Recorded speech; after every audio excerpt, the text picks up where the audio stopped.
Loot boxes have been around for... Sorry, quick aside, but did you know that Loot Crate, yes, that Loot Crate, is still in business? Yeah, I found this out when I was researching loot boxes, and I was just as surprised as you are. I mean, there's no way they can be doing well, right? I remember seeing these things on, like, Boogie29988 or whatever his name was. I remember him being sponsored by them, like, 10 years ago. But, yeah, sorry about that. Back to the video. So, loot boxes have been around in some capacity or another since, like, the early 2000s at least. The earliest example of these are most commonly seen in some MMOs and, of course, mobile games. The origins of these can be tracked back to things like trading card games like baseball cards, Magic the Gathering, and Pokemon in the 90s, and going back even further than some of this to Bandai vending machines called Gashapon in the 1960s. But this isn't a history of loot boxes. If you want that video, let me know. So, let's go ahead and fast forward all the way into the mid-2010s in a little game called Star Wars Battlefront 2. No, not the one everyone liked. No, not that one. Sorry. Okay, to say that 2017's Battlefield sequel from developer DICE and the infamous EA was an inflection point would be like saying the sun is hot or that Elton John is gay. We can kind of tell just by looking. 2017 was the absolute peak of the loot box frenzy and of the controversy. Games like Overwatch, FIFA, CSGO, and even single-player games like Middle-earth Shadow of War had seen successful campaigns with the model. But it was EA's particular brand of BS that really set the fire under gamers' asses. I guess the lesson here is don't mess with Star Wars. You hear that, George? You hear that? But what was so bad about the game's loot boxes compared to the rest of the industries? Well, that would be that the loot boxes contained pay-to-win elements. If you don't know, and I may be saying the obvious here, but pay-to-win is exactly what it sounds like. You pay for an item, in this case a loot box, and that may or may not give you an advantage in the game.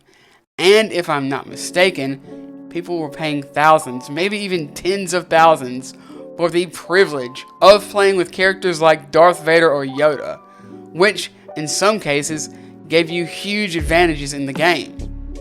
But Ryan Taylor Smith, you might be thinking, what the HE hockey sticks does any of this garbage have to do with my beloved battle passes? And to that I would say, hold on to your horses, golly gee. So, I said so a lot this video. No, Kitty! No! It is my belief that loot boxes, and specifically Star Wars Battlefront 2, led directly into the popularization and maybe the creation of the modern day Battle Pass. Okay, what evidence do I have to back up this hypothesis? Well, admittedly, none. Yet, hold on, I'll be back in just a little bit to do a little bit of research.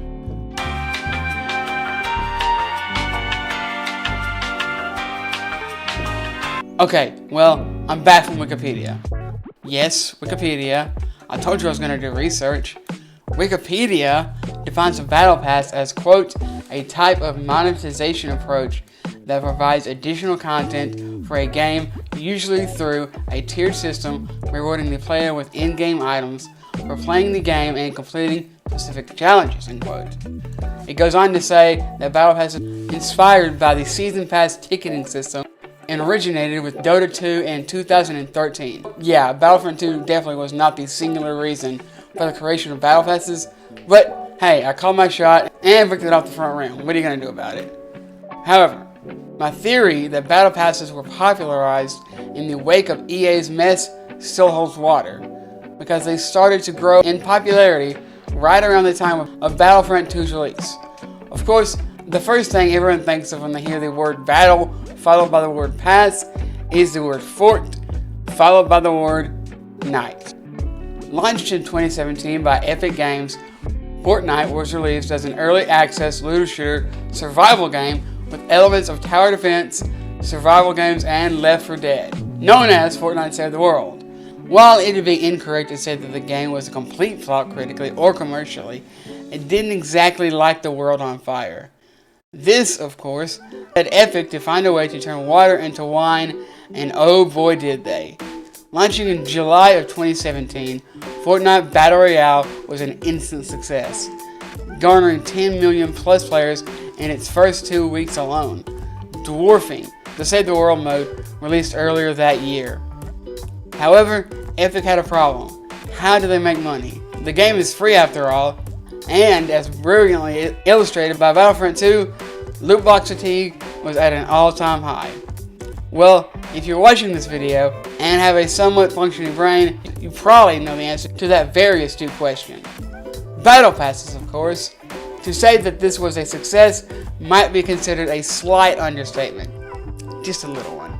Generating over $40 billion, that's billion with a capital B, since its launch until the present day, clearly, in my eyes at least, players view the new monetization model as a positive thing. You know, at least in comparison to the absolute shit show that was a loot box. Again, I can't stress enough how utterly baffled I am that the company Loot Crate continues to exist in the year of our Lord 2025. Back on topic though. How did Battle Passes go from the fire exit out of the burning theater that was loot boxes to, at least in the eyes of some, on the same level as them?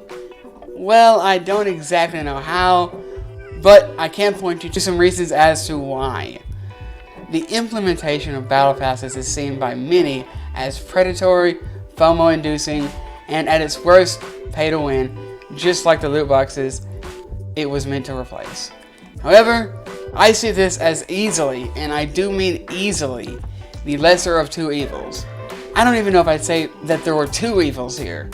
Sure, some companies have locked characters behind a Battle Pass or two, Blizzard, but most that I play at least don't do this. Besides, these games are expensive to make, and upkeep for years at a time ain't exactly free. And while Battle Passes haven't completely solved the loot box problem, and $20 plus skins are now a thing, although I still think those are much preferable to loot boxes. I mean, come on, just look at how much money people spent back in the day trying to get a certain skin they just had to have. I just think Battle Passes are a good compromise, so that we get items we might want, and the companies get to keep the lights on and keep firing people that create the skins that go into the very Battle Passes. So that's why I bought the Skate Battle Pass, and you should too. Okay, that title might be a bit of a stretch. I actually did buy it though. That's not clickbait. Although I proceeded to immediately stop playing the game for the next 3 months. Anyway, I'm off topic yet again. One last time. I know Battle Passes have their problems, but I just don't see a way around it. Loot boxes are out and good reading. Subscription services are all but dead, and these companies aren't making games for charity. Even if you want to go down the route of making games purely for art, artists still have to eat. Besides, if you can manage not to blow all your mom's savings, you get some sometimes truly great games for the low price of however much you choose to spend on them. And that's going to do it for this week's video. I hope you enjoyed it. I'm trying a new format here, and I don't know how often I'll release videos, but if you did enjoy the video and want to see more like it, talking about video games and maybe anime and manga, subscribe and like the video. It helps let me and YouTube know that you don't hate me. I hope you all have a great rest of your day, and I will see you guys in the next one.